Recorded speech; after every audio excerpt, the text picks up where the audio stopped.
This video is proudly sponsored by Gamersgate. Download games anytime, anywhere. Visit Gamersgate.com.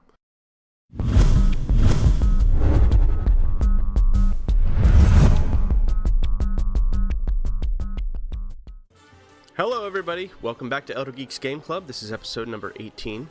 My name is Steve Wilkinson, and with me as always is Phil Summers. Phil, how are you tonight?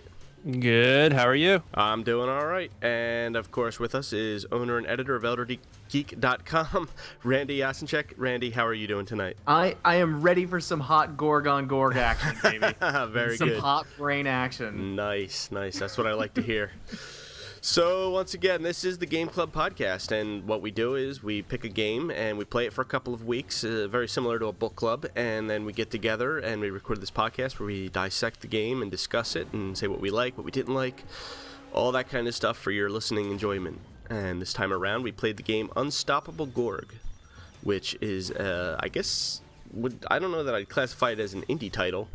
Exactly. No. Yeah, I was thinking it was an indie title too, but I don't think so. I guess maybe budget title would maybe be that's probably a good way to put it. More accurate than that. So Phil, why don't you go ahead and give us a little background on Unstoppable Gorg? Yeah, it's funny you said you weren't sure if to classify it as indie, because I assumed that this was an indie game, and then when I did a little research, I realized it was not an indie game. It's actually developed by what's that? I was going to say, I thought it was an indie game as well, and I was always kind of surprised at how much publicity the game kind of got. And pre-release publicity, like there were ads and stuff for it. Mm-hmm. Yeah, that's weird. I never even heard of it until you had brought it up. Huh. So that's why I was just kind of assuming it was like an indie game, but well, not that you don't hear about an indie game, but anyway. So it's developed by a company called FutureMark Games Studio. So they are a branch of a company called FutureMark Corporation. So FutureMark Corporation, they develop like computer software, and they're known for. When I was reading about this, wasn't making sense to me. I don't know, but they do these two software programs that are popular called 3D Mark and PC Mark. They're benchmarking software. Mm-hmm. Yeah, so you know that stuff. You're up with that. Quite familiar with 3D Mark. Yeah. Oh really? Yeah. Mm-hmm. Yes. All right. Do you want to explain it at all? Well, it's just software that you install on your computer, and basically it runs, it runs like a game, like a simulated game sort of, and it basically lets you then see, how your PC performs, like as far as like what the frames per second are, and like if it's really like killing your processor and stuff like that. And you can up the settings on the game to just like you would any other game, but it's designed to run through. Kind of like a predetermined length of time where it renders out a game playing, and then at the end of it gives you a report on your PC and basically says, okay, you need to go buy a new PC. Yeah. Basically, I think anyone who's into like building their own PCs and kind of like souping them up and stuff, it's pretty much like the standard that people use for benchmarking. So that's their bread and butter right there. Yeah. So then they decided to go ahead and make a game too. Yeah, and then and so then they decided to make their game studio branch, and they've only released 2 games. One was Shattered Horizon, which I'd heard of, but I don't really know. I think I saw it like during Steam sales. Yeah, that sounds familiar. Yeah, it's that space shooter thing, right? Like where I think it's the 3D like gravity free. Yeah, like a 0G thing happening. Yep. Mm-hmm. Yep. And then another one called Hungribbles for iOS. That sounds vaguely familiar as well. Does it? All right, so they have some familiar games, and now they have Unstoppable Gorg, and that was released the same day on PC and iPad, and I guess just iOS in general. No, it's exclusive to iPad. It's exclusive to iPad? Yeah, it doesn't work on an iPhone or iPod. Oh. Which makes sense because the little things are so small. Yeah, it would be really difficult. Right. I was actually thinking that. And then there's also an Xbox Live version due sometime in 2012. I saw a date. Someone dated it June something, but I didn't think Xbox Live arcade games, they don't really have set dates, right? No, they do. Yeah, they typically have a release date. All right. So the PC version currently has a 73 on Metacritic, which isn't bad. It's a pretty decent score. Yeah. And Gorg itself, Unstoppable Gorg itself, it's a 50s sci-fi inspired tower defense game. I mean, that's the best way to classify it, I guess. Yeah, pretty much. You know? So that brings us to the game Unstoppable Gorg. So who would like to share some thoughts on it first? I started last time, so not me. Steve? I'll get going. I'll go on it. All right, I was gonna. If you would like to, you're more than welcome to take it away. It's Randy, because Randy threw it to me last time, and then I felt like this time maybe I should go. But go ahead. No. Well, yeah, I've played a fair share of tower defense games in the past, and I've always enjoyed them. Some more than others. It's one of those weird kind of niche genres that I feel like I have to be in the mood to want to play. Mm-hmm. Which I guess you could say about anything, really, but these seem more so to be like that. There's some that have really stuck with me and I loved, and then there's been some where I've just been like, all right, it's another one of these, and then I pass on it. Gorg kind of fell somewhere in the middle. Like, I liked it a lot, but I didn't, like, fall in love with it and feel, like, compelled to play a ton of it, like, beyond the first. I think I made it about 8 missions in out of 21. So, I feel like I got a good handle on it, but it wasn't, like, I didn't want to keep playing it. It wasn't. I didn't get like addicted to it like I did with like Defense Grid. I don't know if you guys ever played that. That's probably, I think, one of the best, most polished tower defense games I've ever played. Is Toy Soldiers considered a tower defense game? I think so. Out of like all like tower defense games, that would probably be my favorite and the one that definitely like got me most addicted. A lot of people really kind of like attached to Plants vs. Zombies. That's a great example of just a really unique take on a tower defense, I think, because it kind of took what is considered to be the kind of norm for that style and just turned it on its ear, and where it's like, it's still a tower defense game, but it's almost not recognizable as one, or they just made it so accessible. I don't know exactly how I would put it, but that game just. That and Orcs Must Die, I think, is another good example of like a really unique take on a tower defense game. In that, you play it like a third-person shooter where you're running around, but basically what you're doing is you're rather than doing it from like the God view where you're looking down on everything, you're down there in the shit, running around, placing everything. Is that what Orcs is like? That's exactly. That's what There's a DS one called Locke's Quest. It's by the guys that did like Scribblenauts. Yeah, I've heard of that. And that's kind of that. I played a lot of that because I don't want to get into my part yet, but I kind of like those types of games when you are running around and you're in it, because I feel like it gives you a little something more to do other than just watch. Mm-hmm. I agree. Yeah, and that's what Lost Quest is like. There was actually one that just came out on 3DS called Rolling Western or something. Did you hear that one, Steve? No, it doesn't sound familiar. It's not like literally just came out. That's supposedly like another tower defense where you're running around on the ground. I thought it looked cool, but anyway. So no, that's fine. But no, you make a good point, and that's kind of like where I kind of fell out with Gorg a little bit. Is that like with Orcs Must Die?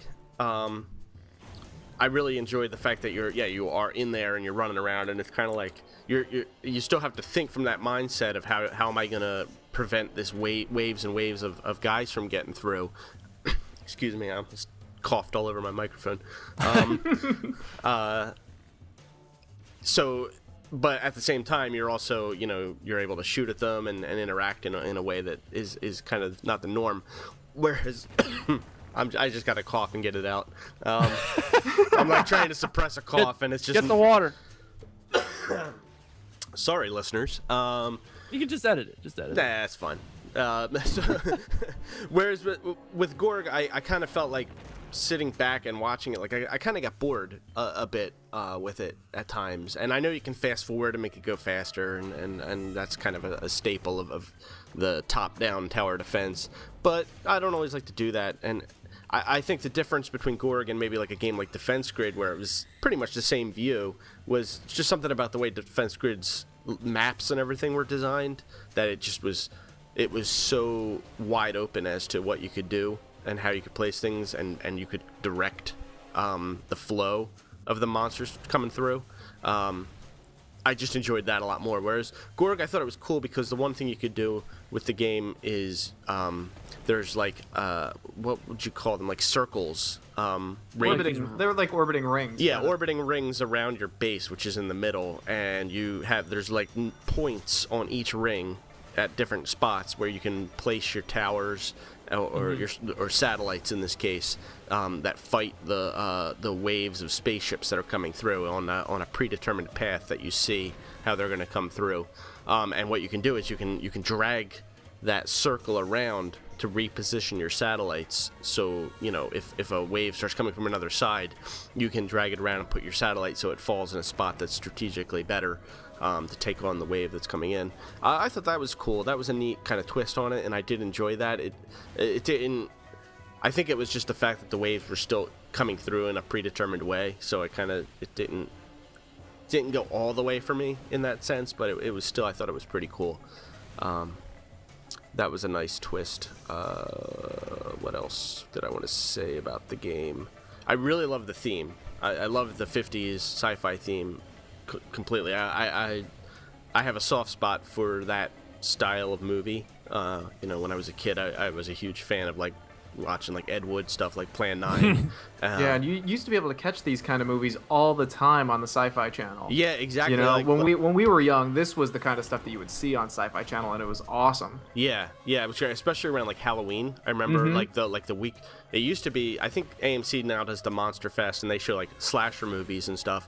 But at one point, I think Sci-Fi Channel used to do like a long Halloween marathon the week before Halloween, and they would just show tons and tons of like Creature from the Black Lagoon and like all kinds of like old drive-in style sci-fi stuff, and I love that style. From just when I was a kid and in college and stuff, I worked in a video store, so we had aisles and aisles of this kind of stuff that no one ever rented, so I was always putting it on in the store to watch.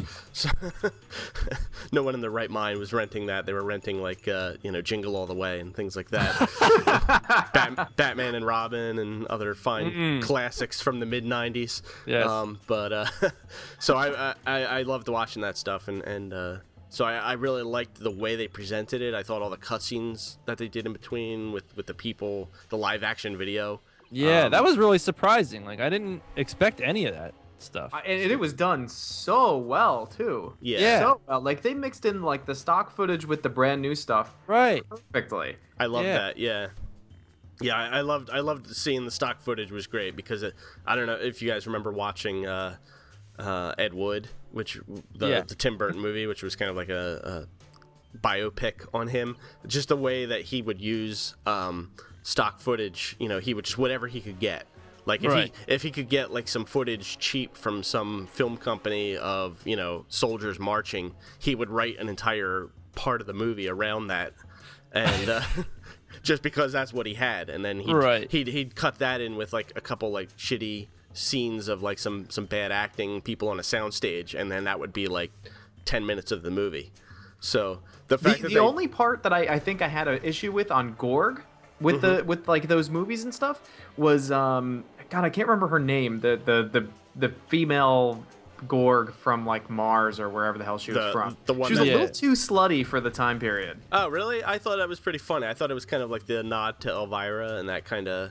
Or who was the Vampira? Was the one from that era, and then Elvira kind in the 70s or 80s, she like emulated her when she did. Oh, totally. But there was still something like a little bit, almost like porn about her. That wasn't just like the whole like, hey, here's some cleavage, prepubescent kids. There was something a little too porn. About her. Well, don't think that I was offended by any stretch of the imagination. No. I'm just saying it didn't seem like it fit in with the time period. I gotcha. Yeah. Right. Well, we don't know who she is. They might have, when they were doing the casting call for this game, they're out. They might have had to take whoever they got. Maybe she was an actual a porn actress.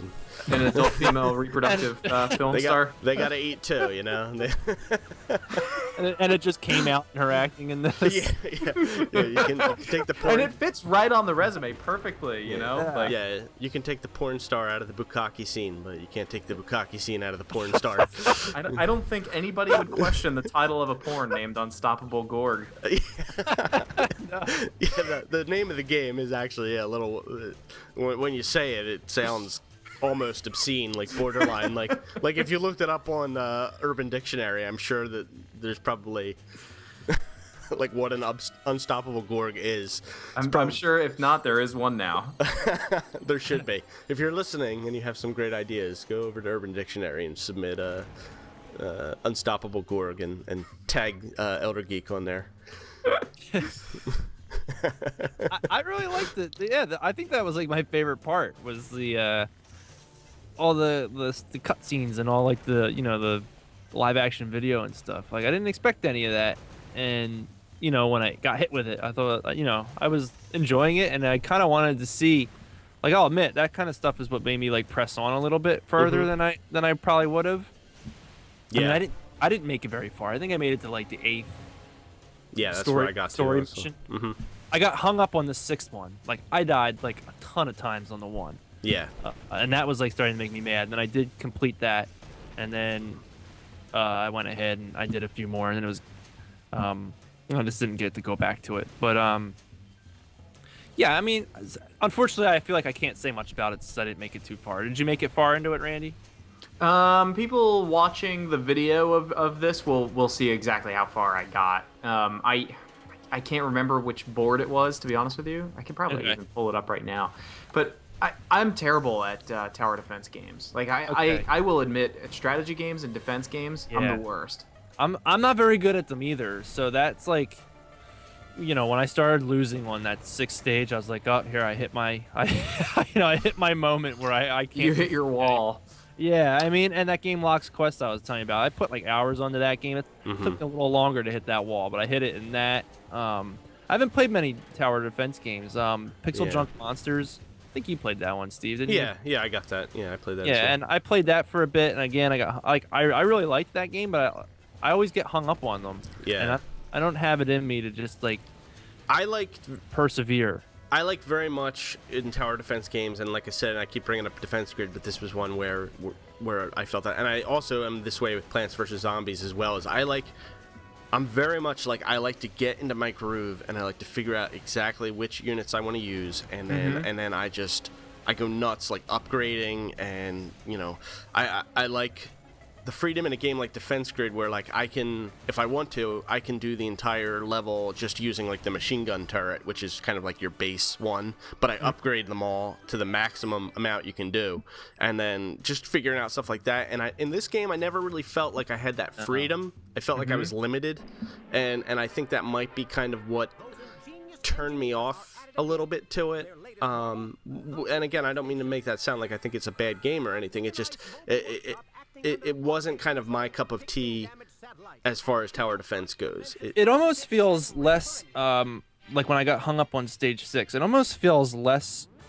strategic and more like I need to figure out the exact units I need at the exact time. Yeah. Did you get that feeling from it? Yeah, and that's the thing is like I like having the freedom to kind of play with it and say, no, I'm going to try it with this and see how this works. And it felt like if you didn't do you didn't build the exact build order for this and put them in the exact spots at the exact time, then you were pretty much gonna just get wiped out. And it sucked. Like sometimes I feel like in other tower defense games I played, like when the bad guys make it to the tower and they attack it, usually they just kind of go away or whatever, and you take your hits and that's it. And that the little units do that in this one. They just fly up to it and they hit it and they go away. But like the bigger ones. Yeah, they hang out. I felt like they hang out, and then like sometimes you can't get to them. Yeah, I actually had that happen to me. What I had to do was I actually, at that point, I had enough currency or whatever the money that you buy your gear with enough. So what I did was, usually close to my center is where I would have the energy producing unit. That gives you the ability to build more stuff. I had to trash them and then real quick build turrets there to finish off the guys. So like I had one, I think it was on the 6th or 7th chapter, I had like a nail biter where my base was down to like nothing. Like hard, it was like 2 more hits, it was going to blow up. And I did that and I was able to pull through and get past the level. But yeah, that was kind of a little hectic. Yeah, and I think that's part of it is like I like the hectic feeling of tower defense games, but at the same time I like feeling like it's I have a fighting chance, you Right. know, at the same time. I think the rings added like a sense of it being hectic too, because it was kind of cool sometimes when, you know, you got a guy in position and he's taking something out, right, and then another wave of enemies comes through, and you're like, okay, I'm just gonna rotate this dude to get over here, and then before you know it, you're rotating the guy that's also attacking the one spot. Do you get what I'm saying? But yeah, right. So you move him away from what he's doing to get the other guy, and you're like, oh shit, what do I do? And then you find yourself kind of rearranging the ring to line them up. And I had fun with that stuff. I thought that was pretty cool. Yeah, that definitely added a layer of strategy. I don't know if I made it clear in the beginning when I said that you could put them on the rings, that you can only put them on a specific spot on the ring, and then when you move the ring, everything moves with it. So yeah, so you kind of have to think about what you're doing, because like you just described, you get into a situation where you slide a guy to one spot, and you know, nullify your other guy, and then you get into some trouble. So and I think that they, you know, designed it each level with the points where you can put things on the rings very you know, I think they went to lengths to make sure that you were constantly running into situations like that. Right. So we all played it on PC for the most part. We were provided with a copy from Gamersgate, which was very nice to play. I actually bought it on the iPad though, because I wanted to try it out and see. I wanted to be able to, since it was on both platforms, I wanted to be able to offer some sort of opinion on that. So I bet it had to be kind of neat on the iPad. I gotta say, I actually enjoyed it more on the iPad than I did on the PC, just because it's a game that I felt lended itself well to like if we had the TV on or whatever, I could kind of sit back in my chair and play it on the little screen in front of me, and the touch screen worked really well for dragging the circles around.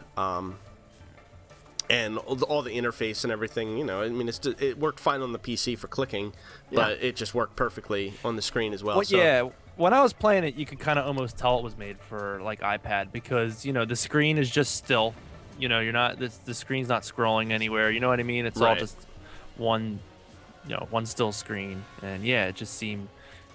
I was thinking that. I was like, I kind of wished I could have tried it like on iPad, or I was even thinking, you know, this would just be a cool like portable game, even though it'd be kind of hard to do like on like DS or something like that. But yeah, because everything's so small already. Even on a big, you know, 27-inch computer monitor, all the units and the little ships coming in that you have to fight, they're all pretty tiny.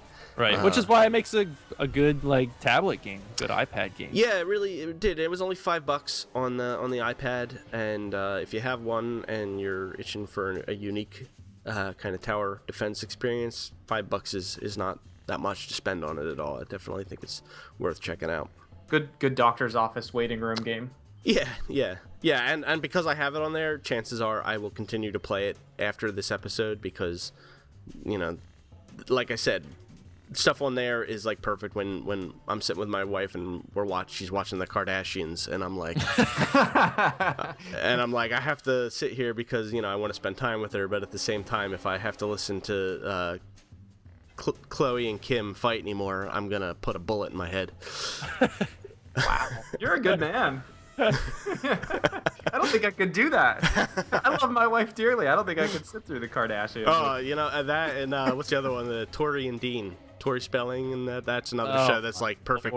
It's perfect iPad, like break it out and play something on there. So most of my iPad gaming is when I'm trying to turn my brain off to what's on the TV. Oh, wow. So if you're like me, this is the perfect game. I highly recommend it. And Randy, you seem pretty quiet over there. I got to admit, you guys have been pretty much hitting all the points that I kind of wanted to touch on. I thought visually it was a nice game. Like, you know, in terms of graphics, it's nothing groundbreaking, but it's more than functional. But the interface and you know, and the movies and this, you know, the in between level movies and I don't know, all that design is done very well, and I kind of have to, you know, give them a hats off for that. I think conceptually, I think it's very good. I think the first 20 minutes were probably my most enjoyable with Unstoppable Gorg, because I was I was wowed by the cutscenes. I was wowed by the production value of it. But then at the same time, the concept of planting defense items on this rotating orbit was really cool and kind of interesting to me. But in the end, I think that I don't know. I ran into the same problem I think you guys did. I felt too much like the decisions that I was making to defend my center tower or whatever you want to call it. I felt like my hand was forced too much. Like I always thought to myself, okay, I want to build this next, and then as soon as I think to myself I'm going to build whatever next, then the game throws something else at me, and of course I don't have enough money, and I'm constantly in like, I don't know, damage control, I guess. There was no planning aspect for me. It was all reactive, and it wasn't proactive, I guess. So I don't know. I would give it a worth a try.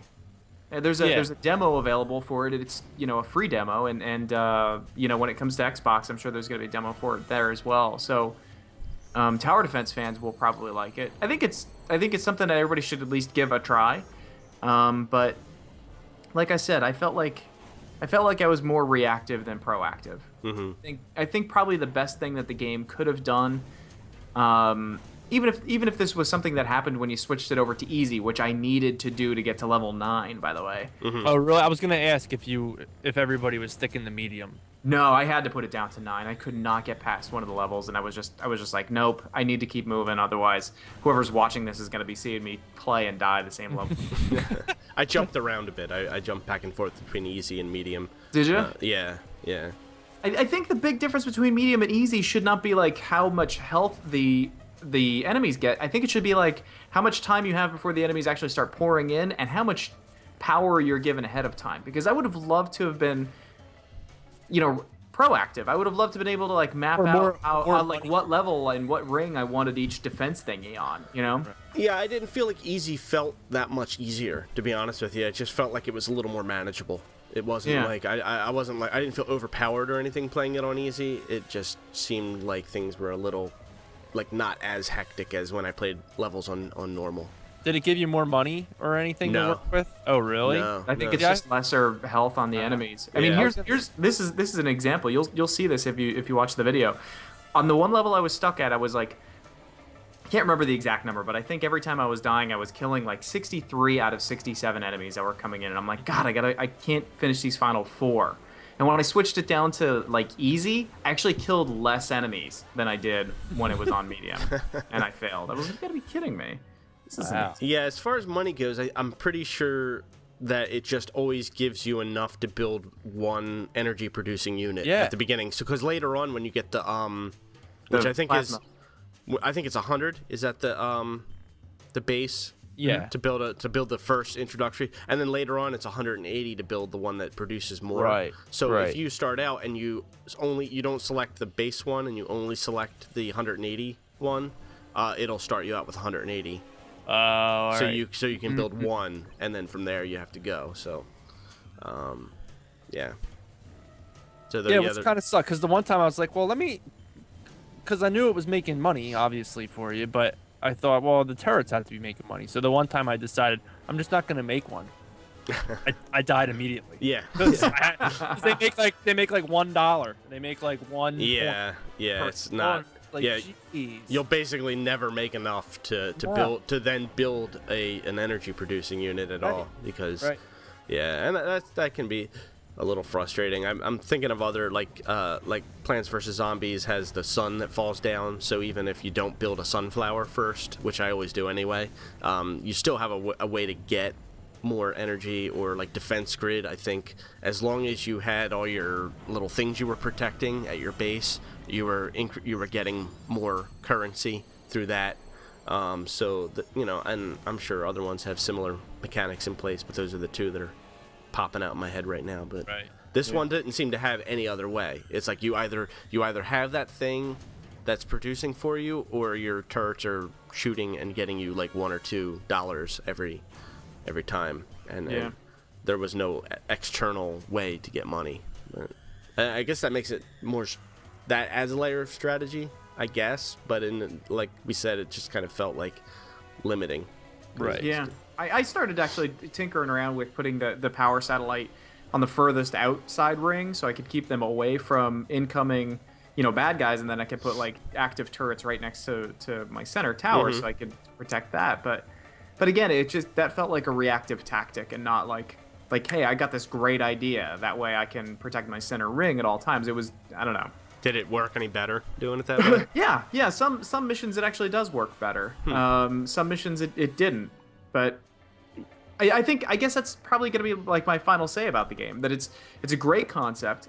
It has excellent production, but I think the ultimate problem with the game is its difficulty level. It's not a difficulty level like you were saying, where you play Defense Grid and you want to play it how you want to play it, and you want to you want to see how it works out if you do all machine guns. I don't think you can do that with this game. I think there's almost a formula for every level that you have to figure out to finish off. So it's almost more of a puzzle game than it is a defense game. Yeah. Yeah, I felt like once bad guys made it to the tower, that was it. Like you were dead. Yeah. Yeah. That was pretty much it.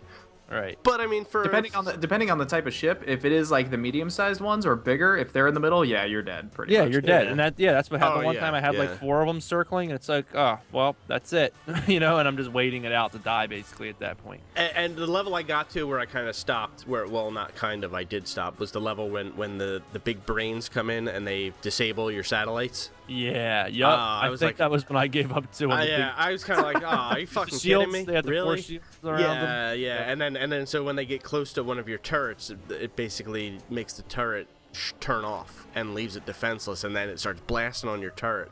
So I'm sure there's a way around that, but it's kind of like, do I want to figure this out? Do I really care at this point? Because that just feels cheap to me. That is because you're so limited in the number of turrets you can put on there anyway. To then have one of them kind of be taken away in that manner, it kind of left a bad taste in my mouth at that point. I was just like, all right, never mind. Yeah, I almost wish that there was a way that you could even add another like point onto the ring or something like that. Like if you saved up 200 points or something like that, you could buy an extra point on the ring. And in all fairness, that may be the case once you get up to like level 12 or 13. Who knows? Right, it's possible. I suck too hard at the game to be able to tell. Whatever. I do too. So. It's funny we all made it pretty much to the same point. Yeah. Where we realized, Well, yeah, I mean that's the thing is there has to be something to push you forward. If it gets to a point where it's just frustrating and there's not some other aspect of the game that's making you say, oh, you know what, I got to get past this no matter what. I mean. Then there's something wrong there. I mean, and like even though I was enjoying the cutscenes, and that was kind of the reason I was going ahead at first, like I didn't love them that much. You know what I mean? I mean they're awesome, but I wasn't like I gotta see what happens next. You know what I mean? Mm-hmm. Yeah, I'd actually like to if someone could just like take all the cutscenes and like edit it into a movie. Yeah, put it up on YouTube. I would definitely sit and probably watch the whole thing. It would be a good lunchtime viewing experience. Yeah. I'm curious, just to touch on the fact that there is an Xbox version coming. Like we said, we played it on PC and I played it on iPad, and just seeing the way it works with that, I'm really kind of wondering. Right. Using it on a controller, that's going to just add a whole other layer of. Maybe it's Kinect. There. Oh, look at that! You could be like titty twisting in the air. And that would make the ring spin around. Oh God! The first titty twisting motion control game. Yeah, I am trying to think of how this would work with a 360 controller. I assume probably the left. The shoulder buttons kind of making the ring spin. Yeah, you could definitely do that. The shoulder buttons could make the ring spin. Yeah. It would work good like on Wii or Move, with the pointers. Yeah. I guess you could like grab it and I don't know, do like the Harry Potter. Right. I think PC and iPad would be the best way to go. Yeah. No, I agree. Yeah. I mean, hell, if there's an Xbox Live demo and you can download it for free and play it, then why not? I mean, I'll probably I'll check it out when it comes up there as a demo. I don't know that I would buy it on there. But yeah, having played with a touch screen and with a mouse, I can't imagine why you would want to subject yourself to that frustration. Totally. So, you want to get into some community feedback, or is there anything else you wanted to touch upon? No? I think we pretty much covered everything. I think we all kind of. Well, I guess maybe we should probably round out our total thoughts. Like, I personally would give it a, out of the don't bother, worth try, worth buy scenario, I would give it a worth trying. Especially since there's a free demo available. Yeah. Agreed. I agree. Try the demo, and if you like it, I think it's a well-priced game at $10 on PC and $5 on iPad. I think it's a small for what you get. I mean, I think you would get $10 worth of fun out of it. And there's, if you like it, there seems to be a lot to do. I mean, the story mode looks like it's like 24 stages long, and then there's achievements in each of those stages that you can earn, and then there's an arcade mode. So there's there's a lot challenges. to do. And it doesn't come off as like even though we described it as a budget game, I don't think it comes off as a budget game. Like it looks, it feels like a high budget game. I mean, even though everything's low budget with the ships on strings and stuff like that. Right. Well, I love that so much. Right, but they pull it off so well. It works. Yeah. No, it's a really well polished game. I didn't experience any bugs or glitches or any weirdness. I mean, it fired right up and played on both platforms. It played really well on both of them. No problems. I mean, iPad games, every now and then you get one that just craps out on you consistently, and I know that flies in the face of all things Apple, but it does happen. I've gotten games on there that just won't play, and this one fired right up and just was really slick and polished. The music and sound and everything is great, and I'd say I wish there was more music. I kind of was getting tired of the same song. Yeah, you guys listen to the podcast, and ladies, of course, are going to get shortchanged a little bit this time around in that we usually include music from the game. This time I think we're going to be including some little sound bites or something instead, so I'm not sure as of this moment, as we're recording, what you're going to be hearing, but you've probably already noticed that you're not hearing our usually scheduled music interludes. All right, well, I guess once again we seem kind of on the same page. Yeah, we all encourage you to try it, but definitely look before you leave scenario. Yeah, agreed. So community feedback, Steve, you want to take it, or you want me to? Yeah, I'll take it away. After last week's or 2 weeks ago, the deluge of comments for Bastion, we didn't get quite as many this time around for Unstoppable. Which real quick, I feel like we were under attack, guys. What do you mean? We all liked Bastion, but I guess because we weren't saying it was the greatest thing ever. I was reading like the YouTube comments, and people were just like, "I can't believe you guys didn't like it," and it's like, well, I never said I didn't like it. Yeah, I never said I didn't like it. Oh yeah, yeah. I think that's the thing. I think we were. Out of everybody on the internet that will only speak nothing but positives of the game, I think we were probably the few places that will speak some of the few negatives of the game. We didn't say the game was broken or that we would never play it again or anything like that. We just said that it was a good game, but here were the flaws. Right. It's funny too. The irony was that the night that we recorded that, I think the Bastion won a pretty major award, didn't it? At what was it, IGF or something like that? It took home some large award that night. I saw right after I looked on Twitter, literally right after we finished recording, and there was a tweet from the Bastion.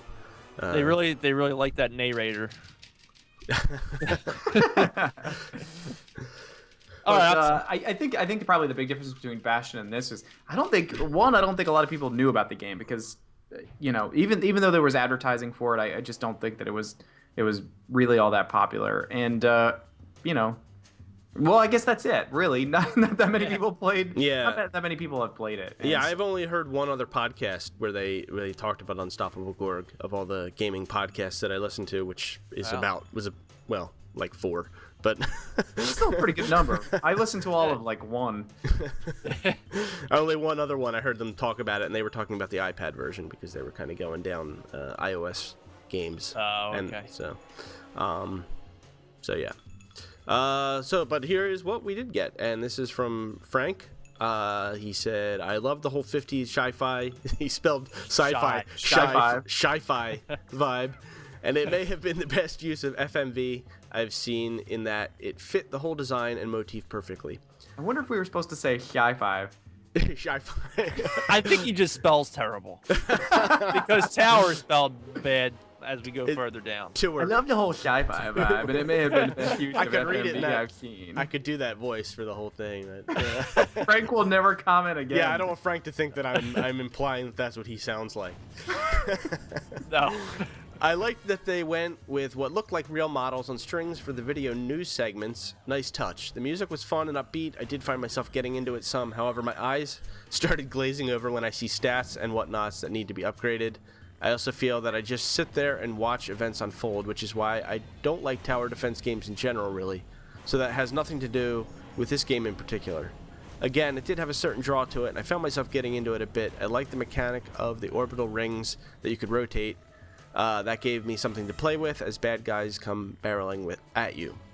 Yeah, so he pretty much mirrored a lot of what we said. Or we mirrored what he said, depending on how you want to look at it. None of us played it. We all just read Frank's copy, elaborated, we all bullshitted. I know. And Cody sent us this via Facebook. He said, I participated during the beta. Was actually kind of fun.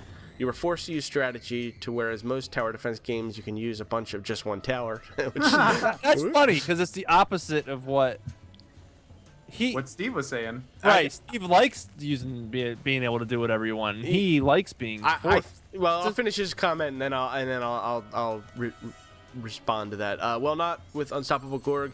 You have to use a variety and read each one's type of style and see what worked best with each spaceship you had to kill. That makes sense. I see what he's saying. I guess, and I think Phil or one of you guys already said this, is kind of like, I guess it's just two different types of strategy. It's kind of like the strategy it's like a puzzle game. Like you have to figure out what to use and when to use it, and the timing and everything, and it's very defined, I think, in the game. Whereas in my mind, for me, with other tower defense games that I've already mentioned like 20 times, too many, that I like the idea of strategy being that I can form my own strategy and I can put it together however I want. I don't always necessarily just use one type of tower, but I like having the freedom that I could do that and maybe figure out a way to make it work and actually get through a level that way. Whereas in this one, that's just not the case. You just can't do it. So that's cool that he sees that as a plus. I guess that, different strokes, different folks. I can't fault him for liking that aspect of it. I don't agree. Yeah. And that was it. That was it. For the community. But community failed us this nah. week. Thank you guys very much. Appreciate the comments. Always appreciate them. And certainly appreciate more. But keep them coming. Well, maybe next episode we will get more comments because we're gonna go free games again, freeware.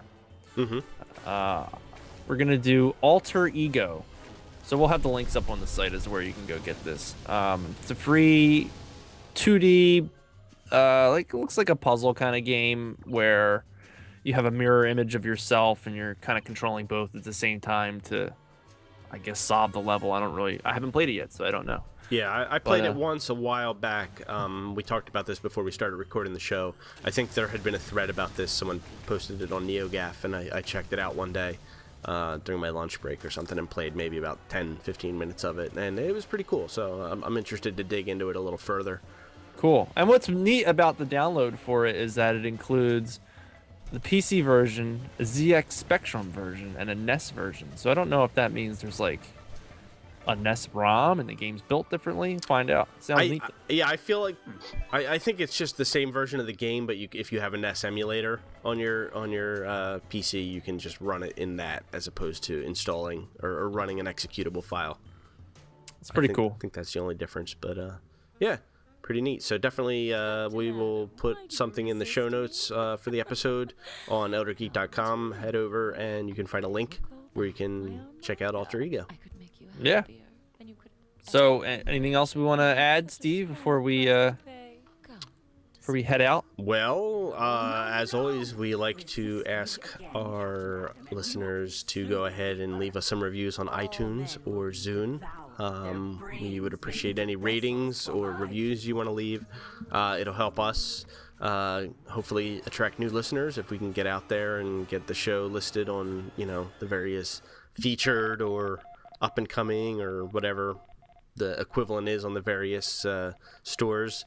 We definitely could use that. If you're subscribed to us and you have through some other means like an RSS reader or whatever, and you have the means to subscribe through iTunes or Zune, the more people who subscribe through there, the higher we show up on their internal rankings. And I know about iTunes. I know, guys, believe me. But unfortunately, it's the biggest show out there when it comes to podcasts. So if we can get our name out on there, it would be great. And we always appreciate any support from the people who listen to the show. And thank you very much for it. Cool. All right, guys, I'm gonna go play my Vita. Is that a Vita? No. Oh. So you lucky.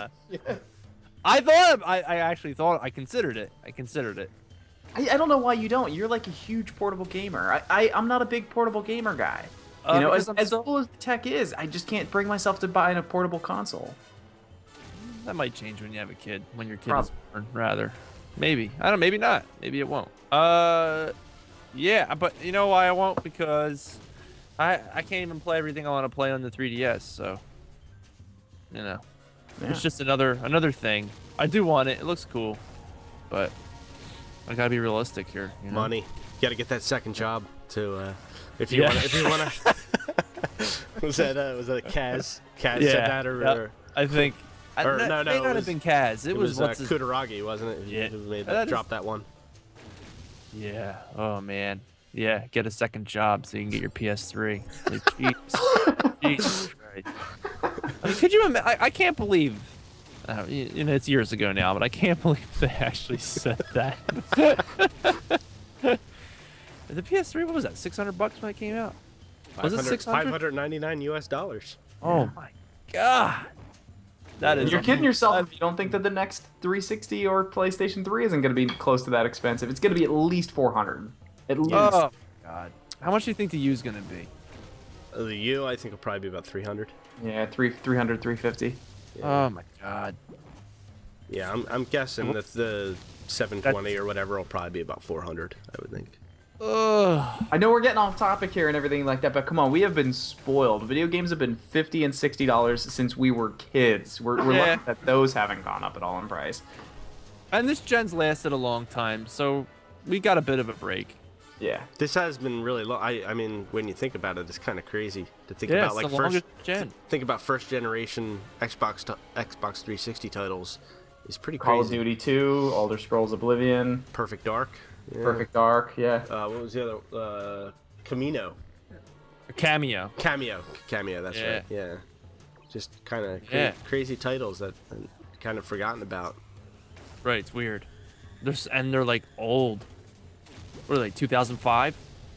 Yeah, I guess, yeah. It launched in fall 2005. Yeah, because PS3 and Wii were 2006, right? Mm-hmm.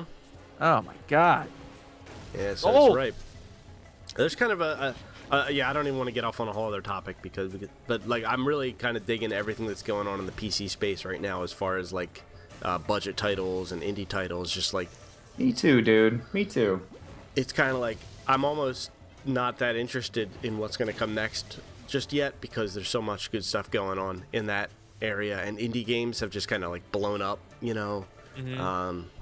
And then now the whole thing with what happened last week with Tim Schafer and the Kickstarter thing, like they want to just fund their own game, so they went to Kickstarter, and now they got like $2 million to make this game, and they're going to put it out on Steam and presumably other places as well. But it's just really interesting, just a neat kind of time for games. If you're a fan of games and you have a PC that can, even a moderate PC, I would think would be able to handle a lot of these things that come out. So it's kind of a neat thing that's going on.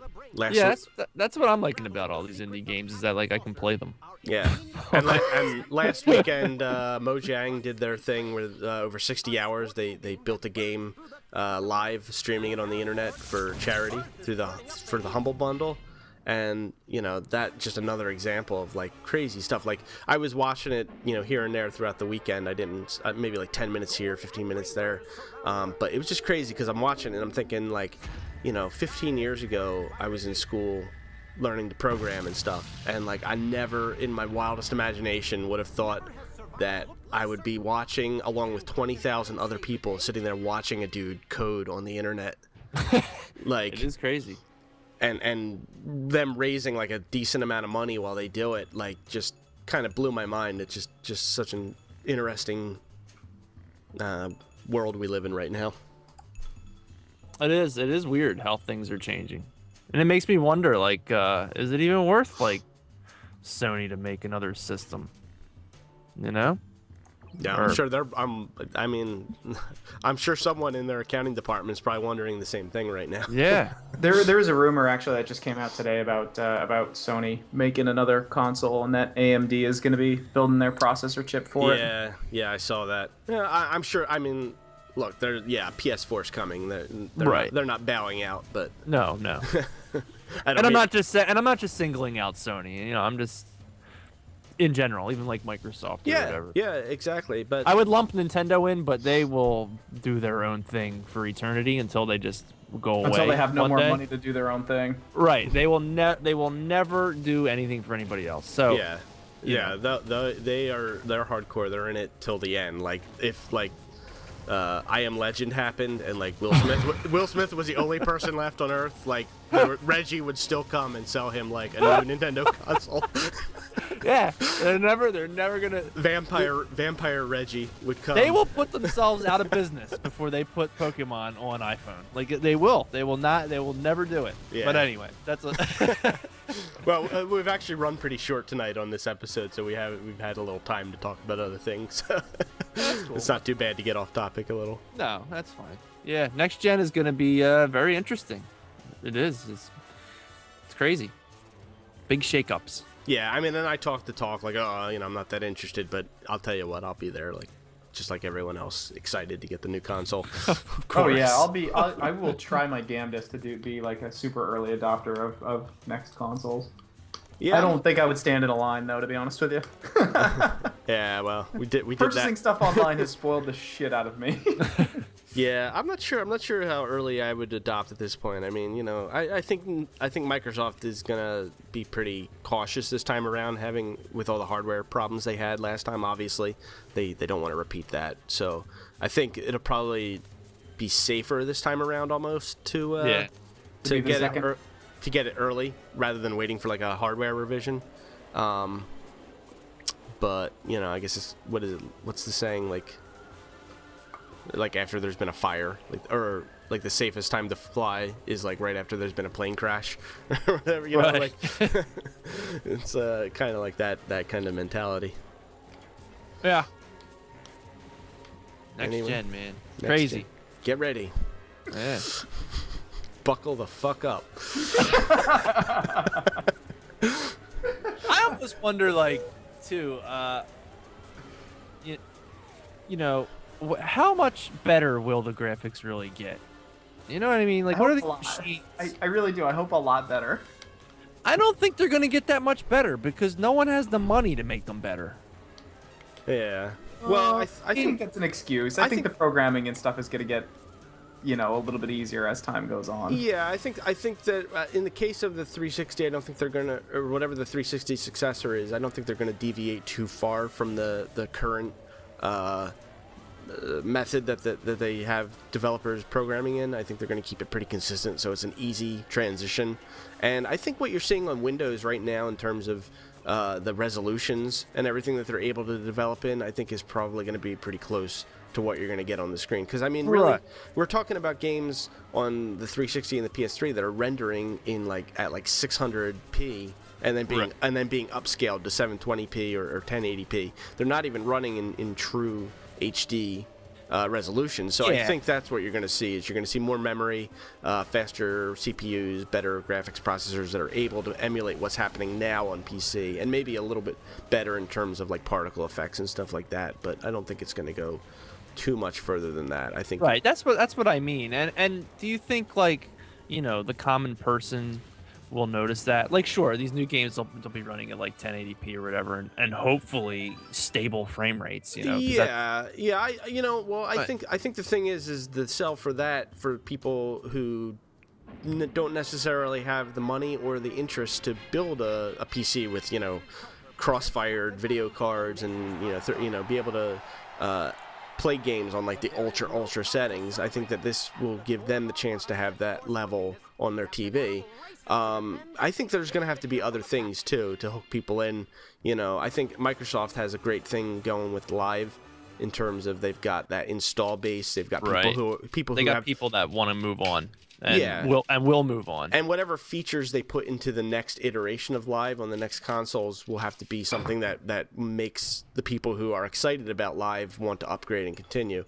Because there's people out there that are they have communities centered around Live. There's Xbox Live exclusive communities of gamers who have websites and their own forums, and they may have like 200-300 people that frequent their site and all play together on after work and stuff. So I think that those people are really the ones that are going to kind of be the evangelists and get behind it. People are invested in their Live account. They've got their They really are. They've got their gamer scores, they've got their avatars, they've got their friends lists that have carried over now since the first Xbox, not the gamer score but the friends list and stuff. I have people on my friends list that like I made friends with that I played like the first Ghost Recon on the original Xbox, which I think might have been the first Live enabled game on the original Xbox. And I have like my first couple of friends from that still on my friends list. So, and I couldn't tell you the last time I played a game with them, but I see them on there all the time. I'm like, oh yeah, there's that guy. I remember playing Ghost Recon with him like 9 years ago or whatever. They probably made some of the most like loyal like fans this generation, you know what I mean? Because like you said, they're so invested. There's people, they had their Wii, they liked it. Most people are done with it, and then I don't know, the PS3 thing kind of just. PS3 was built a lot on the people who were loyal to the PS2 fan base. You know what I mean? And it didn't build too many new fans off of it. No, it's splintered, and a lot of those guys are probably now Xbox people, and you got your loyal Sony people that, of course, have their PS3 and they love it. But yeah, no, they probably have the most loyal type of gamer attached to them right now. I go where the games go, baby. I don't give a crap about what console it's on. Yeah. No, I don't care. I don't care either. But obviously, people do. Yeah, they still do. They still do. Yeah, that's always gonna. I mean, that's always forever. That's gonna be whatever. People have to get behind something and like make it part of their being, and then champion it. Right. As if and if you are against it, then you're somehow against them. Yes. Whether it be movies, games, comic books, politics, TV shows, cars. You got the guys driving around with Calvin pissing on a Chevy symbol, Dude, I hate those just because they freaking ripped off Bill Watterson. Come on. He was an amazing artist, and then people have to take his thing to make him pissing on other things. I saw one. It was Calvin pissing on Charlie Brown. I was like, wow, you know what now? Oh, God. You guys, it's just you've taken it too far. Really? No. Yeah. It's just not cool at all. Garfield pissing on Heathcliff. Come on, guys. There's room in all of our hearts for everything. All things are good. Yeah. Embrace. Embrace and subscribe to us on iTunes. I made that up. I never ever saw a sticker with Calvin pissing on Charlie Brown. No, it's not. It was real. Not true at all. However, I may make that now and put it up on like an Etsy shop or something and see if I can make some money, make some internet monies. Oh boy. All right. Well, we're sidetracked long enough. Sorry, folks. Nah, I'm not. Hope you enjoyed it. Good night, everybody. We'll see you next time with, what are we playing again? Alter Ego. Alter Ego. Leave Yeah. us some comments about Alter Ego. Yep, check out othergeek.com. We'll have the show notes up there. You can download the game and give it a run. Thank you very much for listening. We appreciate it always. For myself, Steve Wilkinson, and Phil Summers and Randy Yasenchak, we will see you next time. See ya. Bye.